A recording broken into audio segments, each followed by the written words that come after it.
Welcome to Startup Different. I'm Dave, your Chief Podcast Officer. With me is my brother and podcast sidekick, Chris. We're two successful entrepreneurs paying it forward by debunking startup myths, tackling the toughest challenges, and giving you the tools to build your business. Today, we're going to be talking about startup culture and how to make it. We blew it the first time. Let's roll. Hello, ladies and gentlemen. Startup Different. Dave, Chris. Hello. What you doing, man? Not much. What do you think? I think a lot. You love it. What? It's a good lumberjack look. Yeah. I'm not burly enough to be a lumberjack. I don't even have like the beard. You know, I feel like you need a good, like a long, narrow beard. I think is like a hipster beard. Trim it short on the sides and then really long, kind of on your chin. Yeah. Our other brother's got that going on right now. Oh, we actually members of podcast land. We have another brother. Oh no, we should bring him on the pod so he can tell us why we're stupid. Now we love you, Mike. It's cool, man. Laughs nervously. Anyway, so today we have another interesting topic. This is a bit of an emotional one, actually. This one is a little messed up because it was really challenging. It's definitely not something that Chris and I were particularly good at least not at first. And there's tons of those founder legitimacy, weird feelings sort of wrapped up into this. But this is basically creating your startup culture. And there's tons of expectations as well as to what a startup culture is. And so basically we're gonna do a little bit of story time today. You know, we're gonna tell a little story. We're gonna get into some feelings that got hurt, right, Chris? We have to swallow our pride here because we're gonna have to explain when we thought we knew it all, and then wow, it went off the rails pretty bad. But you kind of have this feeling coming out of business school that you're like, whatever. I know how to do this. Or culture is kind of like an afterthought. You know, you're kind of like, well, people will just work because they'll be so motivated about the business, just like me. And the reality is, it's gonna work that way. So, so what we're gonna do, I think, Chris, maybe what we can start off with is, well, actually, maybe I'll get some context and you can tell a story. So, effectively, what was interesting about our company is when we started off, we as you heard in another episode when we talked about your office space, we were in the Toronto Business Development Center, TBDC. And we had actually a couple staff in there. And this was early on. I want to say 2015, maybe. Yeah, 2015. And, we tried to build out a culture. And we looked for best practices. We did what we would normally do is we looked for ways to do it. And it just didn't work. It failed. And it was a pretty bad feeling. And it kind of all came to a head one day. And since, Chris, this happened to you, I feel like you should probably tell this story. Yeah. So, we were trying to do the really flexible, hip Netflix culture. Hip and with it. I think a lot of people have seen the PowerPoint deck that Netflix, I think they published it publicly, this was going to be their culture. Did. Back in 2010, I think. Yeah. It's called Culture. Yeah. Exactly. And I think it was really focused, and it's been a while since I've looked at it in detail, but it was, essentially you had a lot of freedom, and you could work kind of when you wanted to work. And it was really about results. It was like you had to get your job done. You had to do that, but it wasn't like they weren't keeping track of how many hours. They were, letting you kind of be flexible on when. Actually, I wonder what's happened with Netflix's culture since pandemic and some of those things have kind of disrupted it. Because you know what? A lot of it felt really out there back in 2015. And now it's kind of more par for the course. But I mean, that gives you an idea of the influence of this particular PowerPoint deck at the time. Yeah, exactly. So obviously we adopted this and we started hiring some employees, and so we hired mini-me's. So we hired a development software developer, another developer who could kind of help me with the things I was working on, and we hired another marketing person that could help Dave with what Dave was working on. So we had these 2 additional employees, and we're working out of this office tower in downtown Toronto.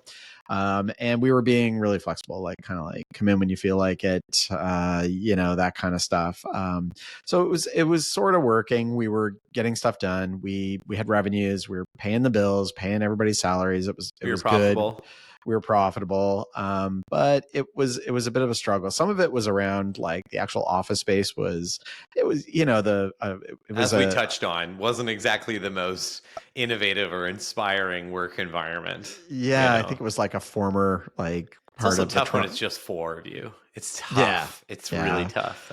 So we were in a small office, and it wasn't the greatest. It wasn't, it was dingy. It wasn't well lit, so there wasn't a lot of culture happening with the actual office space.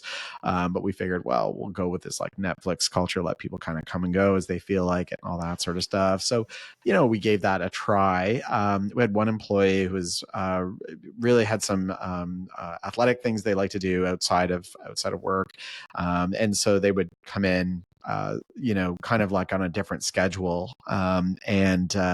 It was weird because, Dave and I would be there Like working and, midday, just to be clear. Like this is not just like I'm coming in at 10. This is like I'm coming in yeah, at 3. So yeah, and not in the exactly. morning. So, yeah, so employee would come in at 3, and we were like, okay, well, like let's just own it. They just I make guess sure the that's what work you gets do, done. That's what we right? do. We're doing Netflix. It worked for them. It's Yeah, great. yeah. They're $1 billion company, whatever. And so we're doing our thing, and we're kind of like not really seeing the results though. Like there was definitely the flexibility was there, just the outcomes weren't there. And I think we had kind of like it had dragged on for a while, and then I think Dave and I had our breaking point where I think it was weird. I was kind of in a routine where I was like, 9 to 5 at the office. Then I would go home at 5, and I would actually grab food on the way home, and I would eat, and I would keep working from my condo, and kind of rinse and repeat, do it the next day over. And one day I stayed a little bit later, but I just decided I was going to go down and get a coffee on my way home, which I didn't normally do. So there was a Starbucks in the lobby of the building.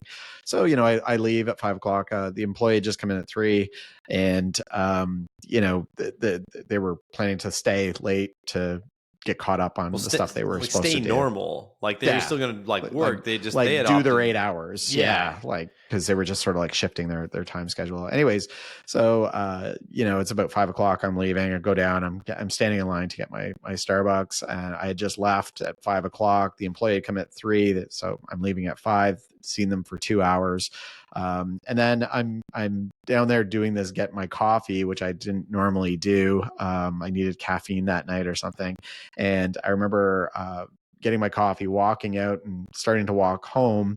And I could see that just in front of me was the employee who was then leaving at, like 5 o'clock. So had Nice. been there for 2 hours and was going home already, even though they had told me they were going to stay late and get caught up on, I think they were writing blog posts or something like Yeah, that. we were trying the But HubSpot inbound marketing thing, which FYI didn't work for our market, but that doesn't work for other markets. It just didn't work for us. we But will touch on that in another that'll be podcast. another episode. Everything's another Yeah. episode. So the bottom line is we kind of like felt like, okay, so there's a point when freedom just gets like abused, Well, and it kind of went right down the tubes, and we just I we just had a culture I failure. think, Yeah. this might be a bit controversial, but I think we failed that employee. And I'll tell you Yeah. why. It's because we didn't really understand what we were trying to do. And I think fundamentally, we didn't actually like the Netflix culture. That's No. not actually how we worked, but we Yeah. were trying to do something that seemed like it was successful and seemed like it would lead to $1 billion, business, which of course, why wouldn't we want to be that?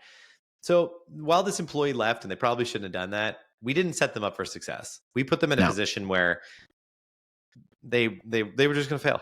They just Yeah. couldn't handle it. We also, it was hard to evaluate for that too, because our culture was so young. Even if we were trying to do this, it's hard to know how people would fit. And that's a big thing in hiring. But the reality was it just didn't work out for this person. Yeah. And And then not long later, we had another employee, the other employee leave yeah. as well. And part of that was definitely around, they just didn't get it. Yeah. They didn't buy into what we were doing. They didn't get what we were doing, for a bunch of reasons. And that's on us too. The culture wasn't there. There wasn't any vibe, it just wasn't working. The other thing I'll say too is like the employee that came in late, they were doing this athletic thing outside, which they were independently very successful at, but it was exhausting, doing Yeah. athletics, For all them. morning. Yeah, for sure. Yeah. And then, so for them, they were, it's really tough to be physically active for a big chunk of the day and then come to work and try and be like mentally, all there, able to really output really well when you're just physically exhausted. So it was challenging. You're right. We should have put more boundaries around that, just to ensure that the company was getting what they needed to get out of that employment relationship. Yeah. And the other thing too is that we were trying to set up this culture. We got 4 people, but like 3 of them were in the office most of the time. Yeah. It didn't Didn't work work. the way that we worked. Yeah. Yeah. And talk about founder legitimacy for a second and feelings of insecurity. You want to punch to the gut? Try to start a company, hire 2 people, and have them leave within like 6 months. And it's just back to you and your founder. That Yeah. sucks. That Yeah. hurt. I remember being like, wow, are we packing it in? Like, are we done? Chris, I remember, Chris, you were like, let's never hire anyone.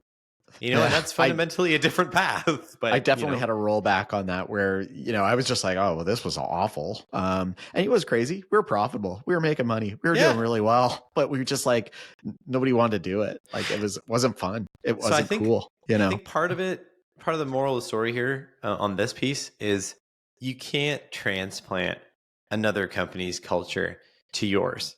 Like you can't work like someone else. And in fact, the way you do your work is a competitive advantage in the market. It's one reason that people are going to choose your company and your product is because your way of doing it is different and potentially, hopefully, better. So trying to copy someone else's culture, it just doesn't work that well. It doesn't mean you can't copy elements, but the wholesale copy of like Netflix or whatever, even a competitor, is probably not going to work. It's going to be really difficult at any rate. And what was kind of interesting too is, and I kind of alluded to this, is Chris and I definitely, I think, considered culture as more of an afterthought. Yeah.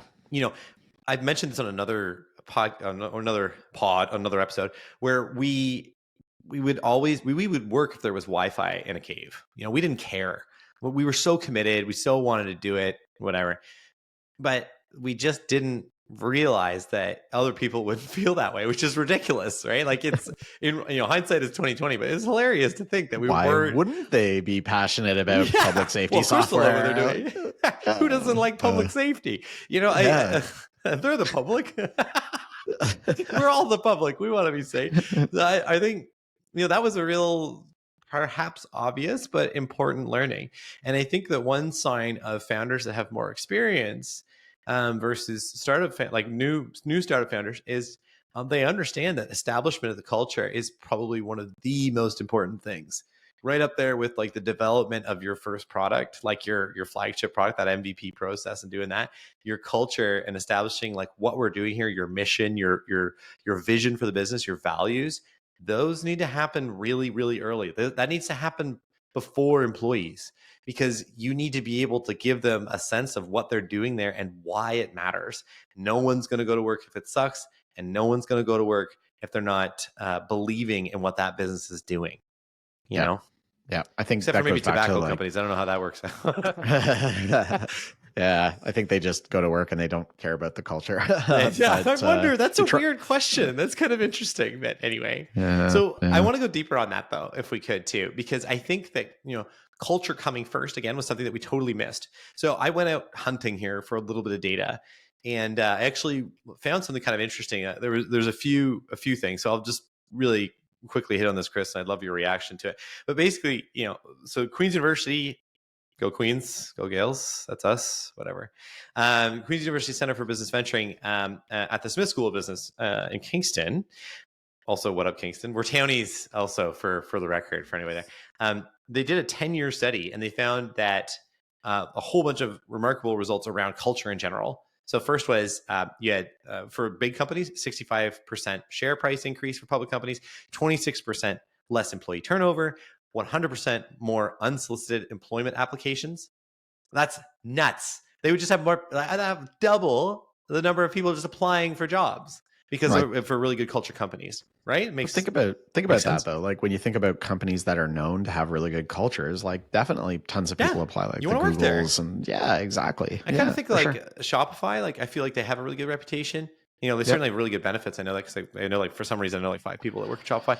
But Mhm. that's a good example. I think that's definitely true, and I think that's also why employers go and try to find those awards. They kind of like signal, like, hey, this is a good place to work. Yep. I think Rave Mobile Safety actually had one of those just as we left, and it was a really good place to work. Yeah, that's right. They did. They Yeah, won so like one shout of the out to best Rave. employers in the Boston area or I something got the like hat that. right So here behind me, right there. That's what the R is yeah. for. Um, and a couple other important pieces here too, though. There was 20% less absenteeism in those businesses, and 50%, 15% employee productivity increase, and 30% greater customer satisfaction levels. So, like, whoa, like culture all of a sudden is like you can basically draw a straight line from your culture to your bottom line, to your profit, which Mhm. I think is something that you just don't think about as a founder. Like, I swung and missed as a first time founder, and so did Chris. We just weren't focused on how important it actually was, you know. Um, yeah, and then there was another study that actually showed a causal relationship between that customer satisfaction and the culture and sales. So it was actually about these used car dealerships that had like set up, an actual focused culture around being like supportive to employees and helpful and having good work environments, creative spaces, and they did way better. The Yeah. people buying from them were happier, and their like net profitability was materially higher. Yeah. It rubs off on your customers. Yeah. Absolutely. And this Yeah. kind of goes back to like the way you do it, right? The Yeah. way you provide your service or product is in and of itself a competitive advantage. Yeah. Dave, I think about kind of like fast forward a few years when we kind of had our culture figured out and we had our mojo going. One of the things that we did, do you remember when we gave those big checks to the Yeah. customers for referrals? Yeah, that You was want to tell that sweet. story? That was a Yeah. good one. Yeah. So Yeah. we had a couple of customers. Well, basically we had in our system, good you want to give people the opportunity to recommend your software or your product. It doesn't have to be Mm. software. For us, it was software, obviously. So what we would do is we'd add a button, recommend App Armor, and it would actually we would give the organization, so the recommendee, the person that was doing the recommendation, they would get a $500 donation to public safety initiatives for stuff on their campus, which actually funded some really cool stuff. And then on the other hand, the person who was getting that recommendation, so hey, you should check out App Armor. The person receiving that, they got $500 off their purchase. Kind of a fun little benefit. But the cool part was we would do these giant checks, and we would Yeah. send these out, and we would do a photo. We get them to send us a photo, and our industry was very much not socially focused. That is, in terms of social media, like you just didn't market that way. Like they didn't really care. But that was one thing that actually did work really well because it was something Yeah. about for them to be excited about. It showed our customers that we cared about them, that we liked, that we believed in the concept of like keeping people safer as like our mission, and whatever that entailed. And I thought it was fun, and we had some So repeat winners too, actually. for So people considering using the big check idea, it's actually a little bit tricky to yeah, get it's a actually big not as easy as check. you want it to be. Yeah. So the way we the way we did it was we went to Vistaprint and we ordered a PVC like sign. Okay. Like a That yard sign, Yeah, and we basically. like uploaded the artwork and we put like the client that was getting the big check, their name on it, all that stuff. So it was like custom. It was like Bank of App Armor and things like that. So we had a lot of fun with the graphics on it, made it look like a check. And then we would actually have the thing shipped to us, not direct to the customer, because we needed to put the actual check, which was a regular size check that we would tape to the back of the big check. So we would You can't take it to the bank. It's yeah, literally exactly. You again, it's can't walk literally a into the bank yard with the big check. sign. So Yeah. So we would, so Vistaprint would ship it to us. We'd open it. We'd stick the actual thing. We'd seal up the original packaging, put the new customer address on it, and ship it to the customer, and kind of just like give them a heads up that it was coming, so they didn't think it was some sort of weird thing. But yeah, and then we would get them to send us like a selfie or like post it online or whatever, and they would use the $500 for some sort of other initiative on their campus. I think we had some schools were used it for like a video about some sort of safety issue that, yep, so they had like a production company do an actual video for something. yeah. So it was actually got used for really good stuff, and it definitely made for some great blog posts and sharing it during demos and things like that. But I So think it was what neat. it did, that's an outward expression of your company's culture. But internally too, our team would see that and go, "Oh, that's awesome! We're supporting this idea, supporting this mission, this vision." And I think that's really the key. Like we actually were kind of more bought into like, what are we doing here? Yeah. And then also subsequently, obviously kind of making it fun. How do we make it fun to do this stuff? And so we would do stuff like that. We learned a lot more too after we went to Bright Lane, which we addressed in a previous episode. You can check out as well. But I think that piece, what we learned is like we need to have this culture first, and then we need to be developing that culture as we go. The other thing too was, you know, if you hire a bunch of people at once, so I don't think that's a good idea, by the way, but if you do hire a bunch of people at once and you have this culture in place, it's going to help guide them loosely in the direction of supporting the business. Whereas if you just bring in a bunch of people, they don't know what they're doing there or why, or even how they should be conducting themselves, like philosophically, they're not going to deliver results. So this Mhm. culture piece is very, very important. And unfortunately, there's no small bets with HR stuff. You know, so Chris and I normally, and this will probably come up as we go through the podcast, but we like to make small bets on ideas. But HR, there are no small bets. If you're hiring someone, that's a big bet every single time, even if And it's it's one not just person. like a financial bet, it's like a time investment Yeah, bet and as well. emotional It's too. You know, like yeah, it's a yeah. big. There's a lot to it. So So, employees are going to be your most expensive probably investment that you're going to make in your business. And then, but both from like a financial perspective and from a time perspective, because it takes you away from the other things that you have to do. So they're tough. They're not easy decisions. I think I want to hit on a few other important considerations here too, just before we run out of time. So one thing that like, I think fundamentally it's a myth that you definitely want a big team, because that can actually be a culture killer, or it can certainly modify a culture that you're trying to spearhead. You know, it's not that it's totally acceptable and fine that your employees contribute to your culture and change it, and you iterate and you improve it over time. However, it can get out of control with a lot of people fast, and especially when you're not going to have great visibility as a co-founder in those everyday interactions between employees. The reality is you want to be more in control at first so that your foundation of your culture, those early employees, can be solid on how we do things and how we execute our business objectives and what we believe in, and then let that grow organically to additional staff over time. I think that's super important. Secondly, you mentioned this earlier, Chris, but the mini versions of yourself, that wasn't wrong. You know, I actually Right. think that we didn't quite hire many versions of ourselves the first time. You did with the developer for sure, Yep. and the culture led him astray. But for the other employee, we we hired for that HubSpot kind of approach, that inbound Right. marketing, and we weren't really doing that before. So that was a net new thing, and I really advise against that. You want to hire for parts of your job that you can't do anymore or you don't want to do anymore, not because they're bad, but probably because you're busy.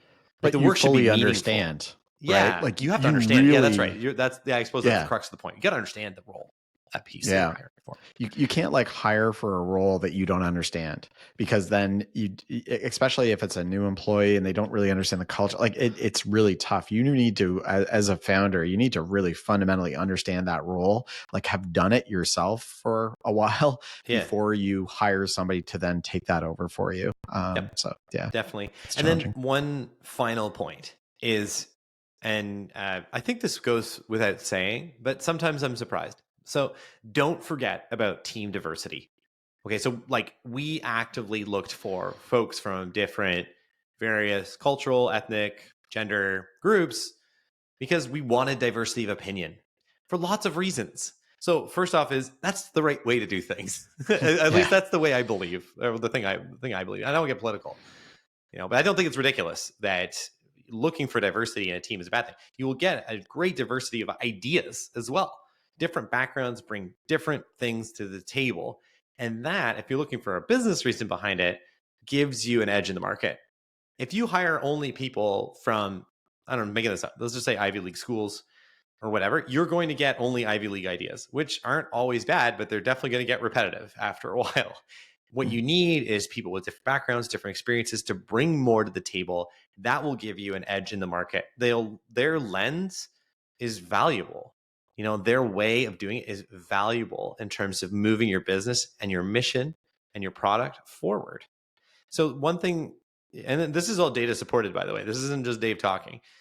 The reality is diversity is a very, very valuable thing for your team going forward. And I Mm. think we did a good job of that. You know, one quick example I think of, well, we had, because I was sales focused, we had a bunch of salespeople. And I would have salespeople like me who are a little bit louder and more obnoxious. So sorry about that. And then they'll have some other people that were quieter and who would deliver a different kind of pitch. And that was more based on their background and their personality. And that worked because not everybody wants to be sold to like I would sell to them. I think a Right. good salesperson can shift their style for sure. Like I had many styles. Not that I was disingenuous, but I just try to meet the customer where they are. But there is a real advantage when people are innately different and able to give a different kind of pitch. And I think that's probably be true on the software development side too. Different backgrounds are going to give you different ways of solving complex problems that Yeah, you see in for coding. sure. Obviously we want people with exposure to different types of programming language, different ways of solving problems. So we definitely wanted to mix it up from that perspective. But then also from like their backgrounds, because they're having a big time impact on how we're shaping this product. So different backgrounds. We wanted we wanted that diversity. It's like kind of trying to create like a when we did team stuff, we were always trying to create like a complete brain. So you got like the quant person, you got the the more qualitative people, and you're really trying to fill in all the gaps. And so same thing, even from a software development perspective, we wanted to have like that complete brain. Yeah, absolutely. And so I think conclusion here, because we're definitely out of time, is culture goes straight to the bottom line. Don't think about it after you have people. You need it before. You need your mission, your vision, your values. Have the culture, then people. Focus on how you work to build out that culture, because you're going to want to live in that culture and enjoy it and be able to talk to it knowledgeably. And then make sure that you're looking at diverse team members and mini versions of yourself from a skills perspective. Make sure you understand the roles that you're hiring for. Sounds pretty And like commonsensical, but honestly, when you consider all the other things that you're thinking about when you're starting a business, you can lose sight of this really, really easily. So and culture matters.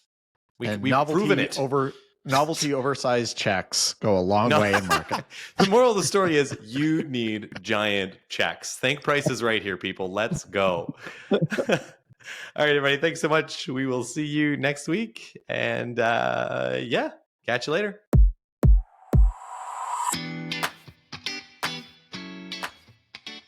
Thanks for joining us. If you like what you heard, subscribe to and rate Startup Different in your favorite podcast app. If you want to see our radio faces, check us out on YouTube at Startup Different and look us up on social. We're probably there if you are. And lastly, do you want to feature your startup on the show? Reach out via our website, startupdifferent.com. See you next time.